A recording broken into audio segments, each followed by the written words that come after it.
Thank you very much. I appreciate the time. For anybody who doesn't know who I'm here with today, this is the one and only Frank Abbruzzese from Alpha Core here in Windsor.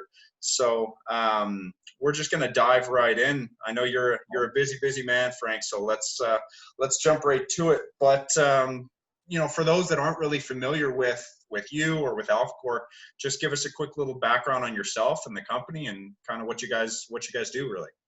Sure. So myself, I actually celebrated 32 years in the tech sector this week, so I'm pretty excited about that. President of Alpha Core, we're a IT company. We celebrated 25 years in February. We do all things IT. We offer computer solutions to businesses of all sizes, 24-hour support, 7 days a week, holidays. Cybersecurity is a big hot item right now. We've helped a lot of people get their workforce remotely at home, helping them out with that. We do web development, social media, all kinds of fun stuff when it comes to digital marketing. Awesome. And we write custom software. So just a few things that we do. Yeah, perfect. Hey, man, and again, right, I've been hearing that is that a lot of people are kind of using this time when, right, everybody's distracted by COVID or, right, they're worrying about getting their business and staying alive.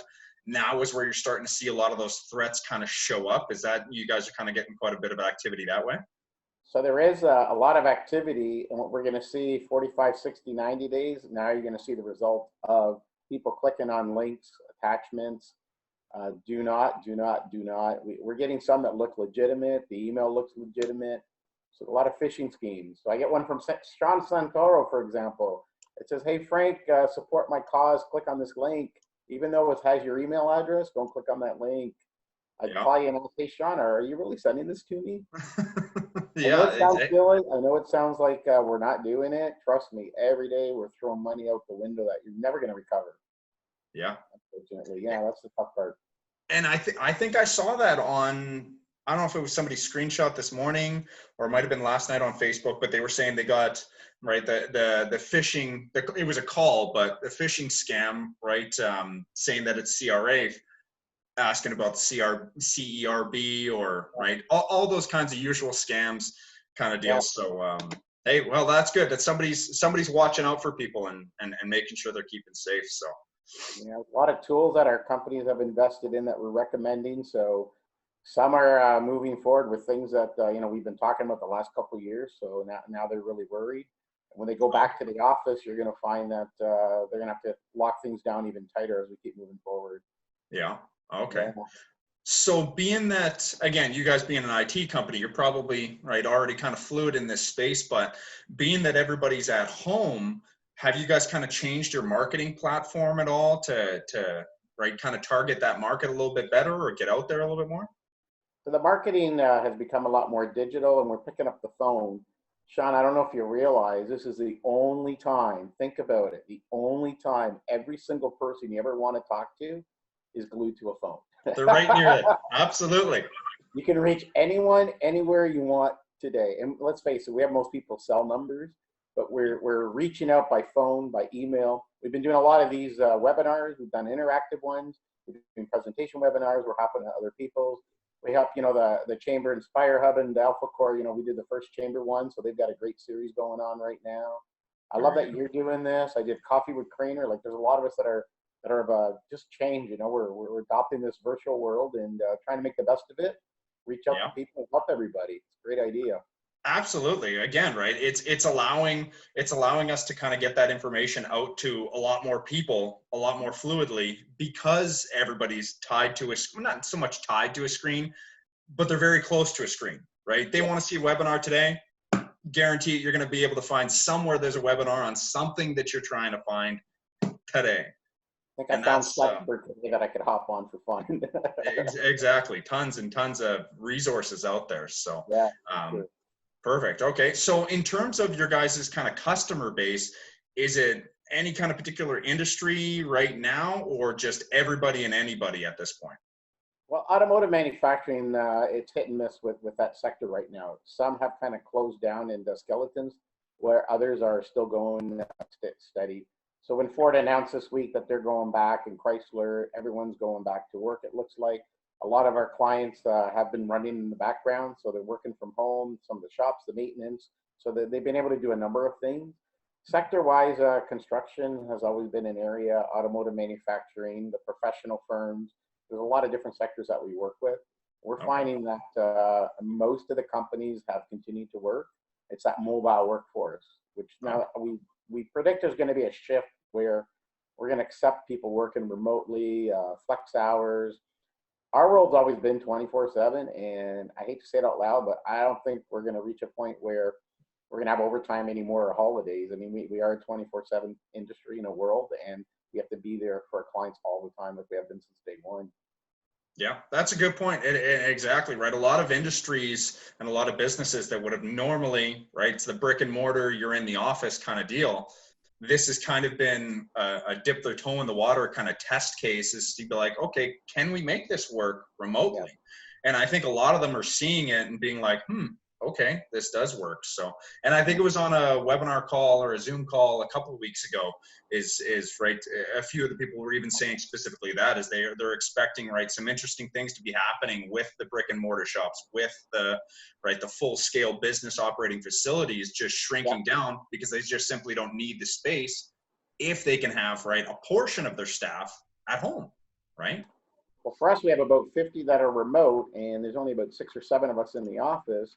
The remote staff is readily available. Their more efficiency, production per individual has gone up. Yeah. So we were pleasantly surprised, thinking we're going home, we're going to have more distractions, we're not going to work as hard, right, et cetera.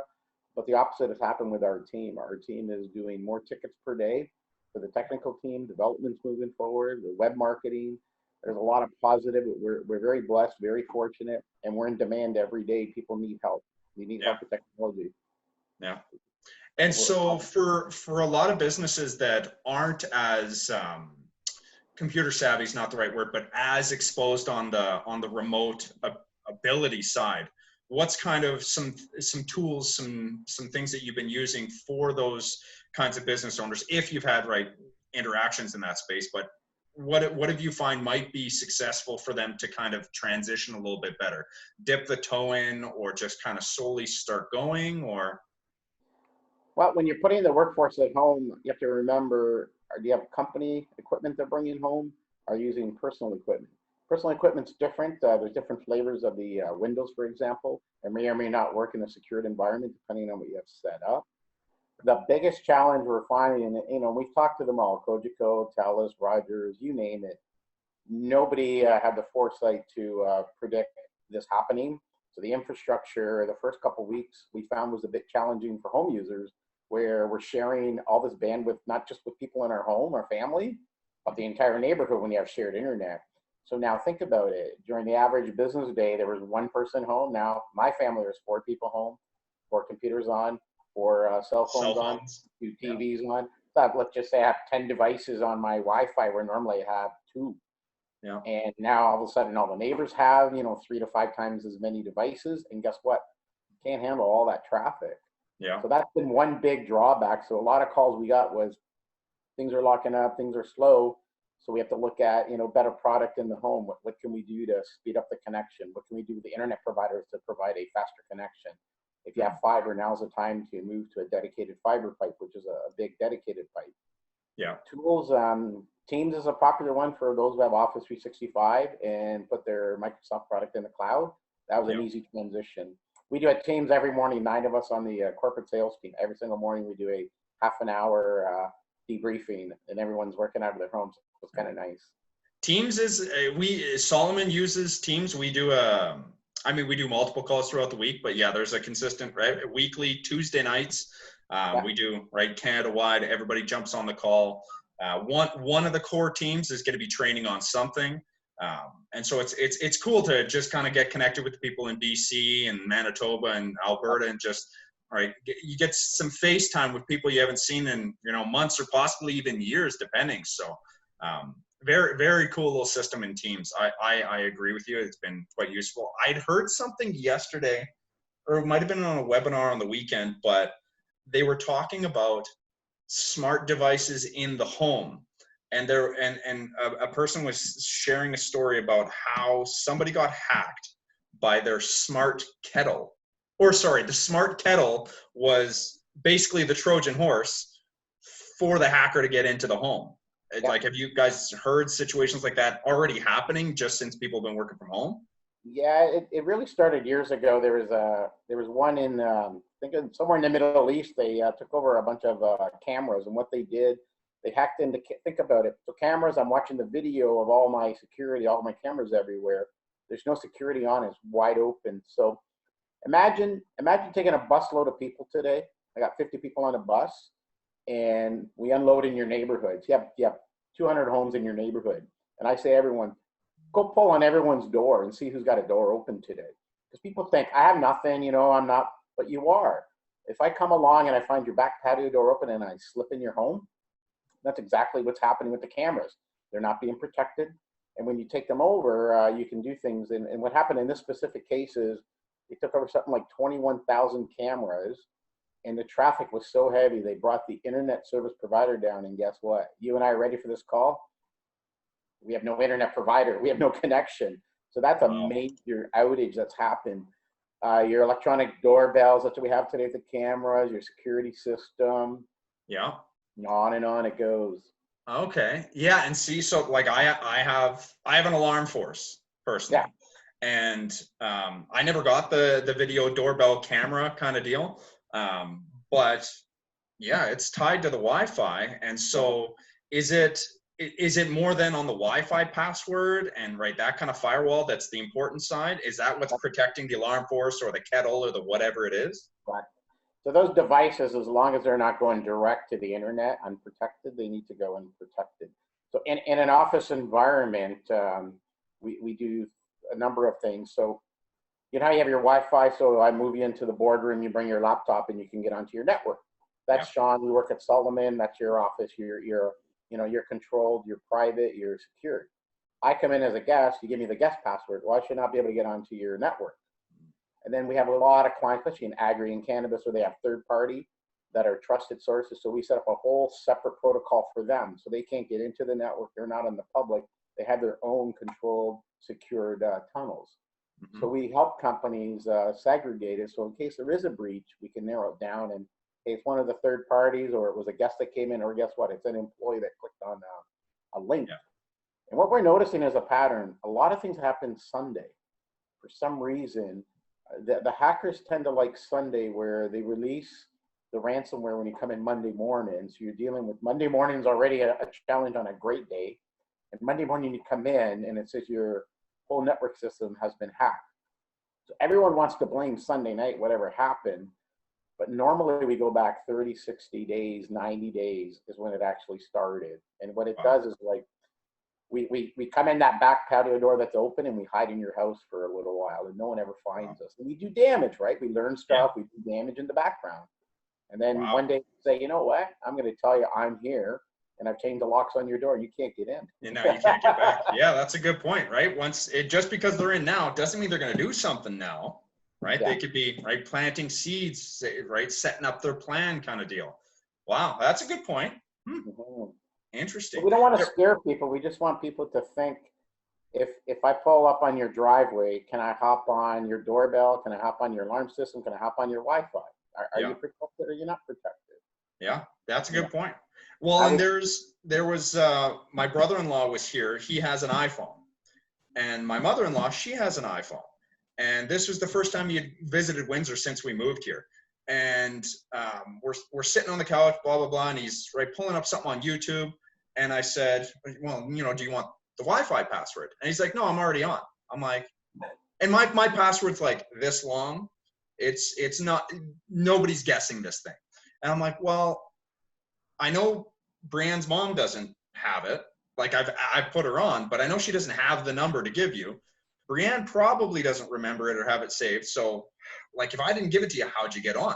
And he said, well, because my mom so Brianne's mom has an iPhone and she's connected to the network, and Brad had an iPhone.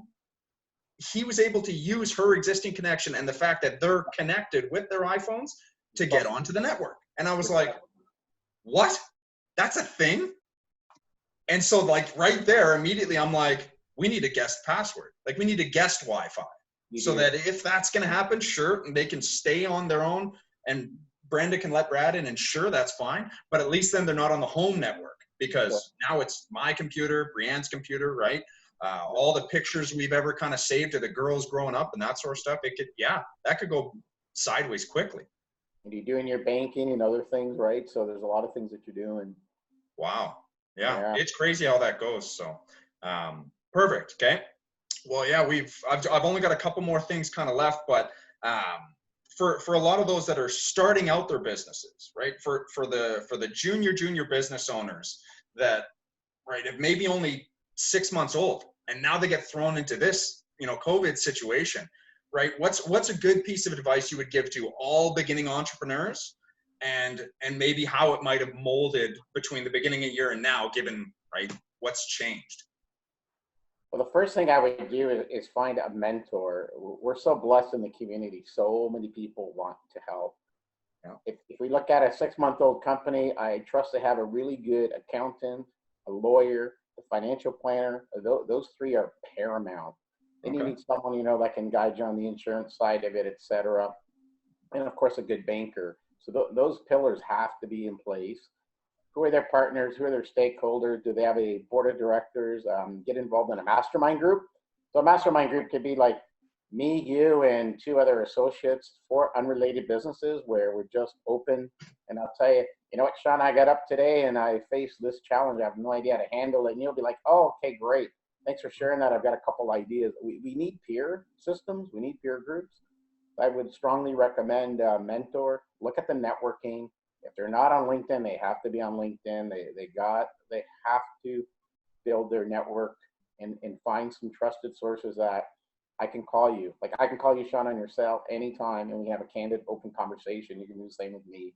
I think that's what owners really need, because nobody has all the answers. And for them to try to figure it out all themselves, I'm sure they can do it, but the amount of time and stress and sleepless nights, call someone.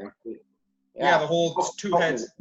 Yeah, the whole 2 heads are better than 1, 4 heads are better than 1. Like, why not leverage other people's knowledge? Because, right, if it's a new situation, maybe nobody's ever come across it. Sure, more than likely somebody has, but if it's brand new, perfect.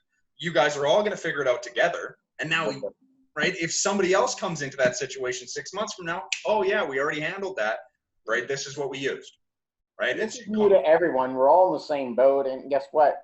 It's no different than other challenges we faced in the past. I mean, we've had some tough recessions to go through, 9/11, where everything stopped overnight. Not to this degree, but there's similarities on how we reacted, how we took care of it, how we moved forward. The key is communicate and ask people, how can we help?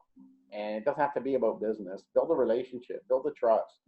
Like if someone's doing a new build, they ask me, do you know a carpet, a furniture, a sign person? Sure. I want to help you, right? I want to refer people that will take care of you. That's a great point. Yeah. Again, right? Helping other business owners, right? Helping them, and then everybody, right? A rising tide lifts all boats, right? We're all gonna win together. So that's good. But no, thank you very much. I appreciate the time. I don't want to keep you too much more from your day, because I'm sure there's tons of stuff going on. So, my pleasure. I appreciate it. Thank you very much. And everybody else watching, again, thank you again, Frank Abbruzzese from Alpha Core here in Windsor. But everybody else, take care, and we'll see you on the next one-on-one. Great. Thanks so much, Sean. Take care. See you.